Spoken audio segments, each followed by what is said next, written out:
और अब आगे बढ़े, दूसरे चरण के चुनाव से पहले भाजपा का सेंधमारी प्लान जारी है। लखनऊ में कई दलों के नेताओं ने भाजपा का दामन थामा। डिप्टी सीएम ब्रजेश पाठक ने दिलाई भाजपा की सदस्यता और साथ ही मुकेश भटनागर को लेकर के खबर है कि मुकेश भटनागर मुलायम सिंह यूथ ब्रिगेड के पदाधिकारी हैं जो भाजपा में शामिल हो चुके हैं। मुलायम सिंह यूथ ब्रिगेड के पदाधिकारी मुकेश भटनागर भाजपा ज्वाइन कर चुके हैं। लखनऊ बार एसोसिएशन के उपाध्यक्ष अनुज यादव जो भाजपा में शामिल हो चुके हैं। मेरठ के बसपा नेता अंकित शर्मा ने भी भाजपा ज्वाइन कर ली है और इसके अलावा गोविंद भाटी ने भी बीजेपी ज्वाइन कर ली है। अलग अलग दलों में सेंधमारी किस तरीके से भाजपा कर रही है। निकाय चुनाव के बीच में ये बड़ी खबर है।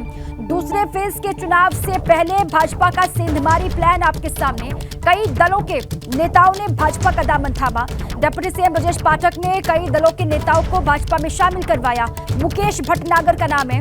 मुलायम सिंह यूथ ब्रिगेड के पदाधिकारी है मुकेश भटनागर जो अब भाजपा का हिस्सा बन चुके हैं। लखनऊ बार एसोसिएशन के उपाध्यक्ष हैं अनुज यादव जो भाजपा में शामिल हो चुके हैं और मेरठ के बसपा नेता अंकित भी भाजपा में शामिल हो चुके हैं। अंकित शर्मा इनका नाम बताया जा रहा है, भाजपा ज्वाइन कर चुके हैं और गोविंद भाटी ने भी बीजेपी का दामन थाम लिया है।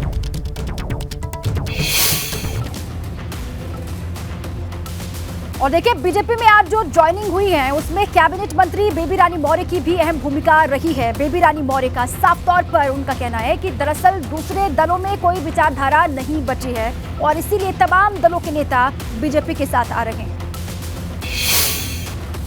निकाय चुनाव जीतने की बीजेपी की जो रणनीति है उसमें दूसरे दलों के जो नेता हैं उनको साथ लाने की भी एक रणनीति है और आज जो ज्वाइनिंग हुई है उसमें कैबिनेट मंत्री बेबी रानी मौर्य की भी अहम जिम्मेदारी थी, अहम रणनीति उन्होंने तैयार की। मेरठ में खासतौर से अगर बात करें जहाँ दूसरे चरण चुनाव में, मैम ये जिस तरीके से आज ज्वाइनिंग हुई है, बसपा के नेता आ रहे हैं, आपकी भी महत्वपूर्ण भूमिका है इसमें, इसका फ़ायदा मिलेगा बीजेपी को? क्यों नहीं मिलेगा। देखिए, सब अपनी स्वेच्छा से आ रहे हैं और उन्हें जहाँ लग रहा है कि जहाँ मान सम्मान है, जहाँ योगी जी की और मोदी जी की जो योजनाएं सबको लाभ मिल रहा है, सबको सम्मान मिल रहा है, तो वो स्वतः ही आ रहे हैं और उन्हें लग रहा है कि यहाँ भारतीय जनता पार्टी में हमारा ज़्यादा सम्मान है और इसी कारण से उन्होंने आज बसपा के बहुत बड़े कोऑर्डिनेटर, कई जिलों के कोऑर्डिनेटर रहे हैं, उन्होंने अपने कम से कम 150 लोगों की संघ आज पार्टियाँ ज्वाइन की है और उनके फॉलोअर होंगे वो तो अलग होंगे।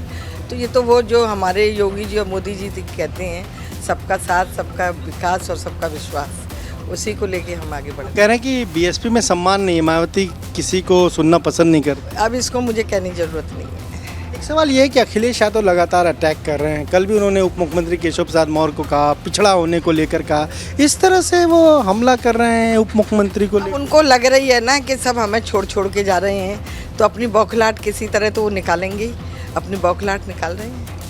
करना आप अगर आगरा की बात करें, वहाँ वोटिंग हो गई, क्या उम्मीद लग रही, क्योंकि आप खुद मेयर रही हैं वहाँ आगरा में? नहीं, जीतेंगे हम, आगरा जीतेंगे, आगरा का महापौर तो जीतना है। बीजेपी जीते बिल्कुल। मेरठ में इस बार क्या होगा? 2017 बीजेपी नहीं जीत पाई। मेरठ भी जीतेंगे, अच्छे प्रत्याशी चुने हैं इस बार। प्रत्याशियों का व्यक्तित्व कृतित्व के आधार पर ही वोट मिलता है। एक आखिरी सवाल ये कि अखिलेश यादव कर्नाटक जा रहे हैं, 3 दिन प्रचार करेंगे, तो जाने दीजिए ना उन्हें, ये उनसे पूछिए क्यों जा रहे हैं, वहाँ भी भाजपा आ रही है। तो ये आपने सुना, क्या कहना है कैबिनेट मंत्री बेबी रानी मौर्य का? साफ तौर पर वो कह रही हैं कि बीजेपी के साथ अलग अलग दलों के लोग आ रहे हैं क्योंकि वो बीजेपी की विचारधारा से प्रभावित हैं। कैमरे प्रमोद के साथ अनुभव शुक्ला, एबीपी गंगा, लखनऊ।